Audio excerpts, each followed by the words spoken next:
So our encounter is Sentret for Route 7.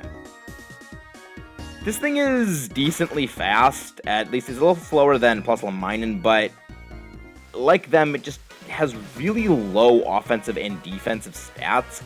This is, again, very indicative of what this Pokemon is, an early game normal type. Why is being indicative of an early game normal type bad? Because its stats really do not lend itself to being a late game powerhouse. And that all over, we have to go on. It's useful for a couple of things. One being that it's actually a pretty good HM user, so if you want it for HMs, you could definitely go grab for that reason. And let's grab this. We got an electric gem. Oh, that'll definitely be very fun on Taranza. Did we actually get a flying gem? I don't think we did. But this is what I said a while back about coming back here for things later. We did need to come down here for something, and that something is, of course, post-game content. I think that, yeah, we did not battle you. We could have come down here before, I believe, and definitely I think getting these items earlier would have been a bit helpful, but I don't know. I don't think, because again, we weren't really hurting for items that badly, and where the heck is this item? Is it right? Okay, item right here, star piece. Okay, that was bothering me. That was a weird item placement, and oh, there's several items here. All right. Where are you, you little thing? Down right here, alright. Paralyze heal or Pearls heal, because, you know, they couldn't format things right. And over here, I don't think there's anything. Oh, there's an item over here. I wonder if this was helpful. Found a bright powder. That is actually a very helpful item. I really regret not getting that sooner, because that...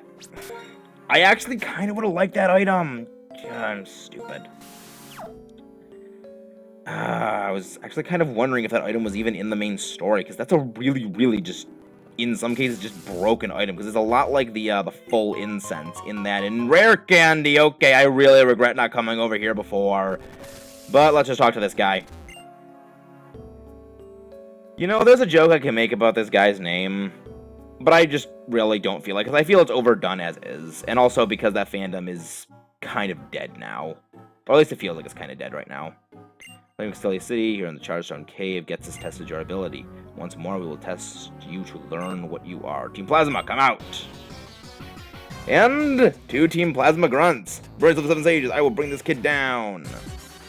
Sure you will. Sure you will bring us down. But yes, we do have a couple more Team Plasma battles, which, again, always welcome, because I do love this music and watch Hog. Level 63 Watch Hog is still a Watch Hog. Darunia, break their face in.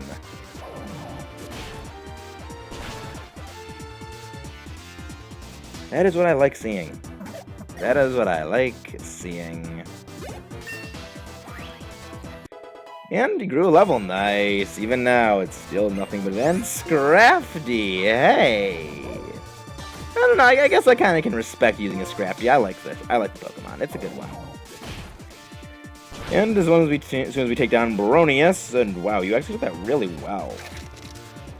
Don't bite me. Don't bite me. Break. Yeah, this is something we could not have done if I had Zen mode Darmanitan, because we wouldn't have this much cover. We've had a special fire move, a physical fire move, a coverage physical move, and then like a psychic special move. So I'm not sad that we didn't have Zen mode, because it's just also not as good. Because of you, I am now X Team Plasma. Don't be an X doesn't sound cool, does it? Actually, X. Okay. X in front of, like, X as a suffix generally sounds pretty cool, like, you know, Xenoblade Chronicles, X, Digging Spot, X, Team Pokemon, X. Okay, I guess that Pokemon X, because that game sucked. But, you know, like, X at the end of a word sounds pretty cool, just before the word just is cool. So, yeah, I guess I can agree with that Team Plasma logic. X Plasma. Yep, Team Plasma X just sounds cooler than just X Team Plasma. It's just me. I don't know. I'm weird. I hope you don't actually KO me because you have setup moves and you're not gonna live this. You're not gonna live this. Yeah, you should have gone for the head. Which is like all of my body because my whole body is the head. Again, I can't miss out my usual phrase of you should have gone for the throat because I have no throat. And Garbodor, alright. I don't know, I like Garbodor. I like it a lot more than most people seem to. I think it's creative, and I like the idea of it just being a Pokemon that came to arise to life out of being just basically a science experiment gone wrong with nuclear chemicals that just reacted with garbage to give it life. I think that's pretty cool. And another Liepard, of course. More fodder for the grind wheel. That actually kind of scares me. Or not. So we are actually confident in the level. I'm also just laughing at internally that we only have 50 special attack right now. Oh my gosh, we have no special attack. That's the power of an adamant Darmanitan. And actually, Plasma Member becomes an ordinary Pokemon trainer. This was that moment. The Pokemon of our Team Plasma are also fighting their trainers. It is obvious that I overlooked it. Thank you for reminding me of that. Here, take this. We obtained TM69 Rock Polish. This is an amazing move. At the very least, for rock types and some steel types. Rock Polish, for those who don't know, which, if you don't know this, I kind of pity the fool, boosts steel type speed. It doubles it. Really, really strong for that reason. It was capable of giving a lot of steel types who are generally pretty steel and rock types who are generally pretty slow really good speeds. They can actually function really well outside of Trick Room, which is generally where they function best. There's one rock type who does do somewhat well outside of Trick Room, but that one rock type is also have access to Dragon Dance, so kind of doesn't really need Rock Polish. And Escapadere. So you might be wondering what we're doing out here all the way in Twist Mountain. That is because we have some things to go over in the post-game, and I'm really not looking forward to all this, so we're going to be doing this on Rapid Fire. This gentleman, looking for something, empty places, you can discover things like this fossil I just found, take it. He gives you a fossil daily of every single Pokemon that is non-Unova fossils. Oh, we're here again. Starting off, we have... Please die and go away. Tanky, physically bulky, it has a good special attack stat, kind of mediocre special defense, low speed, not terrible, but also not great. Much of the same, except just give it a little bit more physical attack and chip away some of the physical bulk. Pretty poor special stats, decent speed, not bad, but again, not great. We've had access to Caracosta for a long time, and it's just better. Aerodactyl is pretty much a slightly worse version of Archeops, in my opinion. It doesn't have any of the amazing special attack stats with pretty much the same kind of glass and a lot less physical attack stats, so Archeops is just kind of better. Cradily, I actually really like this Pokemon, and it's not terrible. The buff to Giga Drain made it a lot more potent for stalling out opponents. That combined with the toxic TM and just things like Light Screen and Barrier that it can get to boost its bulk even further and just wall things out, this thing can be pretty obnoxious, but I wouldn't exactly recommend it for a story team, especially this late in the game. I like the Pokemon, but having used one, it tests your patience. Armaldo is a pretty interesting physical attacker. It's definitely got a good physical bulk. It also has a pretty decent special defensive stat considering most of the other rock types, and it can definitely do the damage. It just is pretty slow. Want bulky? Look no further than Bastiodon. And of course, because we're talking about this Pokemon, I have to do it. I love Bastiodon! I love defense! Sorry, I can't help but do that. Yeah, but this thing is bulky. Its low HP is offset by the absolutely gargantuan defensive stats this thing is packing. Just don't expect it to do any damage. And If you want damage output, look no further than the mighty Rampardos. That's physical attack stat is the highest you have access to in the entire game. That is higher than Zekram's. Though be forewarned, this thing is made of glass. And it, contrary to what you would believe based on what its head shape looks like, it does not get rock head. So head smash is dealing a lot of recoil damage. But that is all we actually have to go over here, aside from one other thing that I didn't go over before because we didn't have the Pokemon to actually make use of the freaking thing. Cubchoo, get the heck out of my way. You are low level, and Sub-Zero just, I would say freeze them into oblivion, but we're kind of not able to really freeze ice types, I believe. I don't think have I ever actually been able to be frozen? I don't remember. But speaking of actually the frozen status, it seems whenever I am doing off-screen training in the big stadium and small courts, Sub-Zero will always, in the first Ice Beam it uses, freeze. It happened 3 times yesterday, two of which I believe were off recording, and once today. Sub-Zero, you couldn't get that kind of shenanigan haxery in the story, but we are back here at the Icy Rock, and this rock is covered with ice. Touching it could make you freeze. This is one of 3 location-based evolution things. The Icy Rock will evolve Eevee into Glaceon. The Mossy Rock, which we went over, or if we didn't go over, we saw it in Pinwheel Forest, will evolve it into Leafeon, and the Chargestone Cave's magnetic polarity will cause Probopass to be evolved from a Nosepass, and Magneton to evolve into Magnezone. I forgot to go over those, but I kind of felt going over all of them at the same time here would just make a little more sense. And also, I did not mean to use that Repel. I'll meet you guys outside when we have some more Pokemon to go over. But back outside in Icera City, we actually have some Pokemon to go over, and that is by fishing. We have Seismitoad's cousin, Whiscash. This carries over the somewhat good bulk that the family has, though it doesn't have as high in all of the other stats that Seismitoad does. Oblivious prevents the Pokemon from becoming infatuated, and Anticipation is an interesting ability. It just tells you when the opposing Pokemon has a super effective move, but considering a lot of important battles you can just look up movesets for, kind of feel like this ability is just kind of pointless. Over on Route 8, our swarm encounter is Croagunk, which is a pretty decent mixed fighting type, considering that fighting is generally very physical, aside from one particular Pokemon.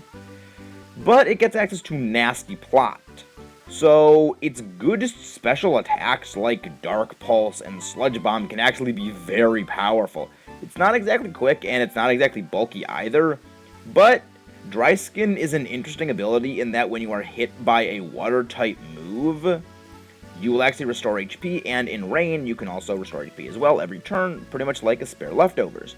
Though, when you are in the sun and against a fire type, you will take additional damage. It's a bit of an interesting Pokemon, and if you are using any of the weather TMs, in particular Rain, I can definitely recommend this, as it does have the ability to do some work. But that is far from the most powerful Pokemon we will actually be covering right now.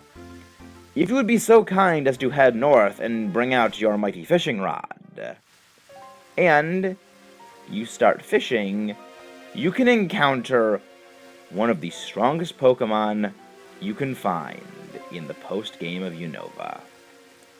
The Dragonite family. Not even just Dratini and Dragonair, you can just straight find wild Dragonite. They're very rare in 1% counter rate, but they can be as high as level 70. And also Dragonair is a 9% chance of encounter rate, especially on fishing spots. This thing has all the bells and whistles. The massive move pools dragons are known for started here with this family. Fantastic physical attack. Pretty great bulk considering its defenses are actually stellar and its HP is also not insignificant. It's got a pretty solid special attack, so it can at least use Draco Meteor decently well, and it's a good user of Fly, so you can just teach it that and have it fly around, because, as we all know, Dragonite is the sort of ancestor of all dragon Pokemon, as we saw from the Nakarine City Gym. This thing has everything you can want, and more. Yeah. That's probably the highlight of what we're going to be seeing in the Unova post-game, aside from the Volcarona. Next to Volcarona, I can say if you're having trouble, at least later on, with some of the high-level trainers, picking up a Dragonite is... I literally dipped my toe in that pond. What the heck? But if you're having trouble just dealing with some of the trainers, Dragonite is a fantastic solution. Again, you can find the thing as high level as level 70 as a Dragonair, and as high as level 60 with a Dratini. Just give it 2 rare candies, and boom, the thing is ready to start ripping things apart with its bare hands. Though I would recommend reteaching it some moves, because Dragonite does learn the elemental punches early on in its levels. Now, let's just step around these water ponds. I don't think I actually battled any of you, so too bad. What do you have for me? I think you actually have something. That's alright. Rock, giving to people. I'm simple life. You rock. You do this icy rock. I think you already gave us an icy rock, but actually, I did off-screen while training. I did teach Sub-Zero Blizzard.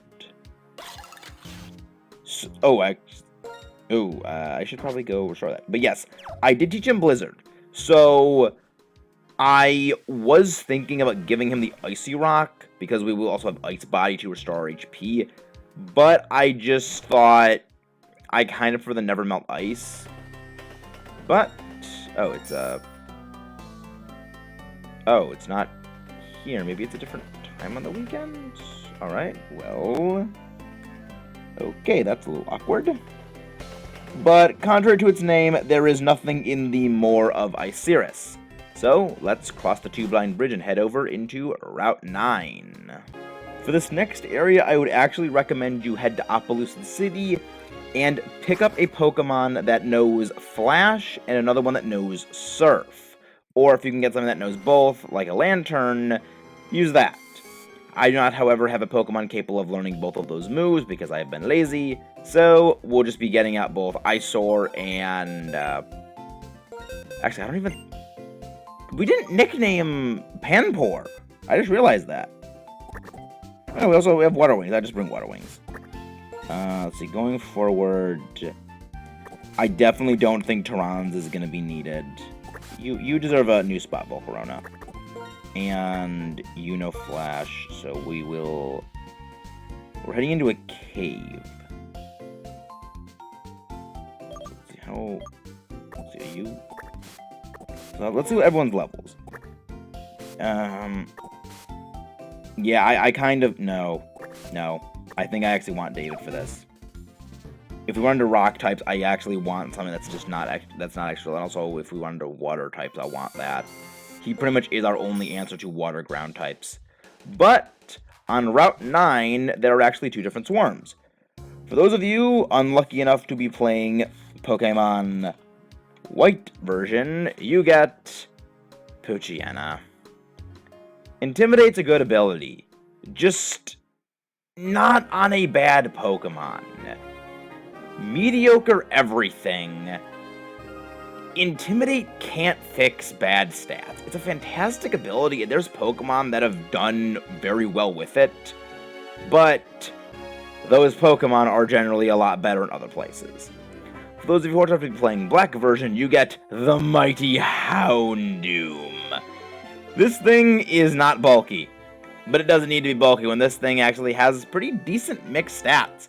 It's also quite quick, so it kind of can be a bit of a glass cannon, and both of its typings lend it to very good mixed offensive potential. It's definitely much more of a special attacker, but its special dark and fire moves are second to none. It also gets foul play, so there's something for that if you want to play with it. It also gets access to really interesting moves like Sludge Bomb. It's just a fun Pokemon in general. I really like it. But let's throw up a Repel. Blech. What? Let's throw up a Repel. And make our way over here. We get an HP up. Put it in the medicine case. So, ooh, there's an item over here as well. A full restore. Nice. If you tried coming here before, this way was blocked. Huh, you're quite a trainer, aren't you? Enter the cave and strengthen both yourself and your Pokemon. And let us enter the Challenger's Cave. That took a while for it to pop up. And we automatically have another load of... I forgot to go heal.